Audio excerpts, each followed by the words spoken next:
Hey y'all, this is Jason from GameRave.com, otherwise known as Danger Boy, and we're back with GameRaveTV.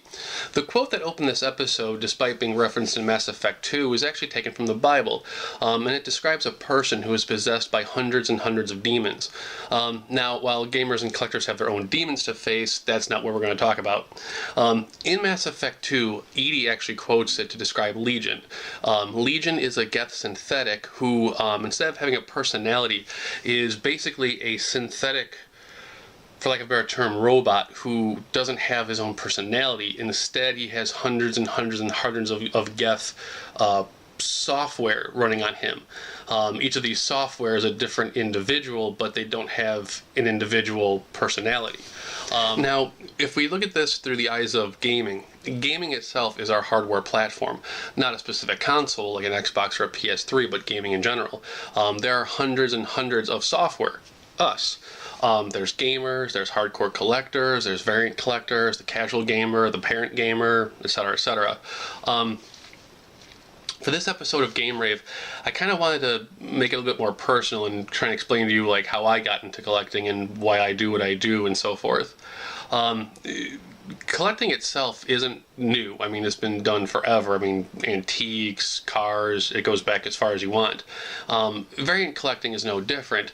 I mean, you've got people doing Atari 2600 label variants, you've got Nintendo screw variants and label variants, you've got toy variants, shoe variants, etc.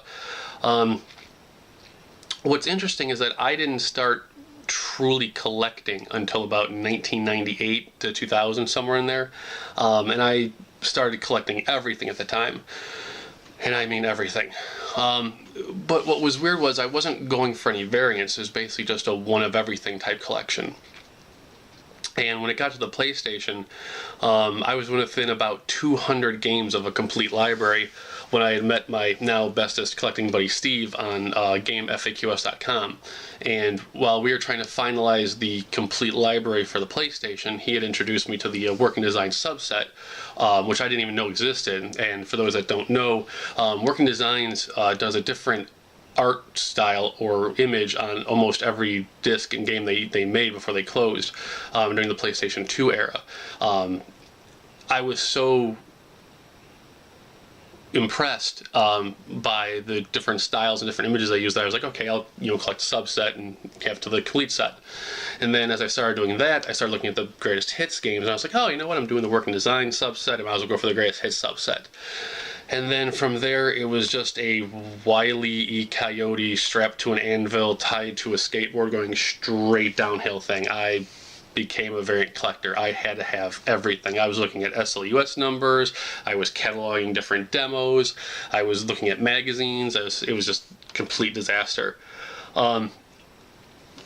What made me want to do this video to a degree, besides confessing all this, was that how much has changed since I started the collection. 12 years ago, I was just some schnook collecting games to make it look pretty on the shelf. But because of meeting constantly meeting people like Steve and other people in the collecting community, even if they weren't PlayStation collectors or Saturn collectors as well, we all had a common theme. Like, we were doing what we love. And when I realized just how many variants Steve and I were finding, I took a random page on my website, which at the time was just like a comic, webcomic that wasn't really going anywhere, and we created a single page called Game Rave, and we were just collecting a list of variants. Like, it was literally just text and so forth. In fact, there should be a link appearing right below me to archive.org. It'll actually show you the original Game Rave when it was basically just us having some fun. It wouldn't be until at least I think a year later when I finally made a full-fledged website and decided to just dedicate myself to all this.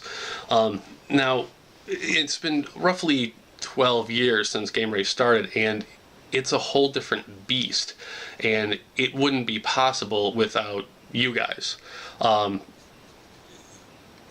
I literally have gone from just being a schnook collecting games to put on a shelf to being a reputable, respectable source of info, which is terrifying if you think about it. I've been in gaming magazines, I've been on different websites, I'm in the Guinness Book of World Records Gamer Edition, for God's sakes.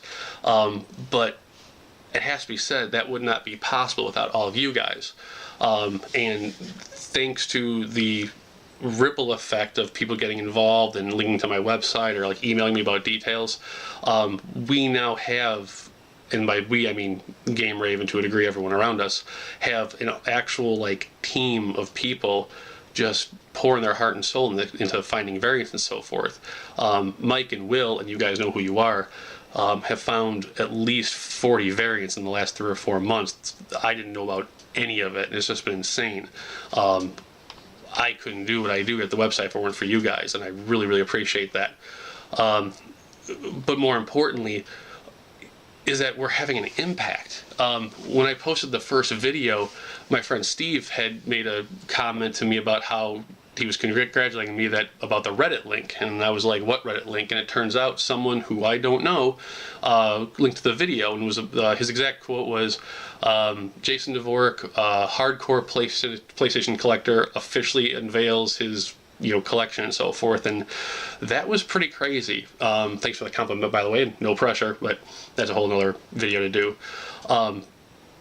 But that's awesome, and it makes me feel like what I'm doing matters, and I want that to always matter. What makes it even more impressive is that we, as a community, are basically laying the groundwork for future collectors. I'm not gonna lie, I feel so bad for people who are going to variant collect the 360 and the PlayStation 3, and God help us, the Wii. I mean, like, just disc color variants, all the greatest hits and the rebranded greatest hits, the PlayStation 3's 2 different logo box styles, and don't even get me started on the $1,000 jacket variant for Resident Evil 6. No.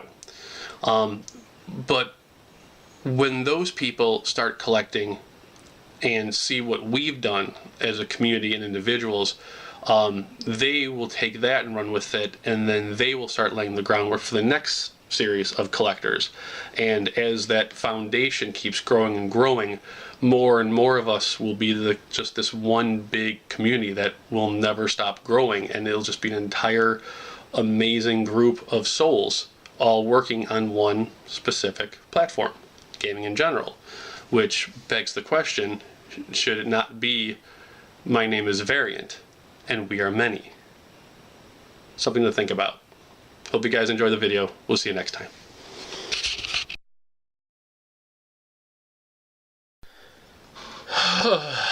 This was the worst coming out video ever.